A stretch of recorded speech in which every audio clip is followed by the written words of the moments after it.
நிறைய பேர் பிடிக்கும்னு சொல்லியிருக்காங்க. அது Crush சொல்லிருக்காங்க. இருக்கு. அது தப்பாயிருங்க அது. Easy entry into the industry, nepoki.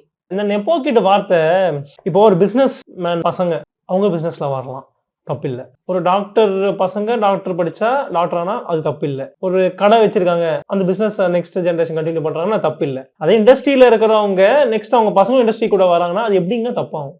நான் வரலன்னா பின்ன யாரு வருவா? அது இருக்கு, எனக்கு அந்த இடம் ஃப்ரீயா இருக்குன்னா அதை யூட்டிலைஸ் பண்ணிக்கணும் தானே நானு. அதை யூட்டிலைஸ் பண்ணிக்கலன்னா என்னை விட ஒரு முட்டாள் இருக்க மாட்டான். ஏன்னா அந்த பொசிஷனுக்காக நிறைய பேர் காத்துக்கிட்டு இருக்காங்க. அது நம்மளுக்கு ஈஸியா இருக்குன்னா அதை நம்ம எப்படி யூட்டிலைஸ் பண்ணணும்னு பார்க்கணுமே வழிய அதை தப்பான விதத்துல எக்ஸ்ப்ளாய்ட் பண்ணக்கூடாது.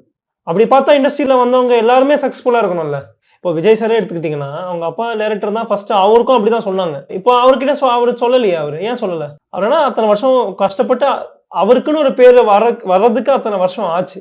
எல்லாரும் இங்க ஹார்ட் ஒர்க் பண்ணாதான் இருக்க முடியுமே தவிர இன்னார் பையன் இல்ல இன்னார் பொண்ணுன்னு சொல்றதுனால யாராலையும் இங்க இருந்துட முடியாது.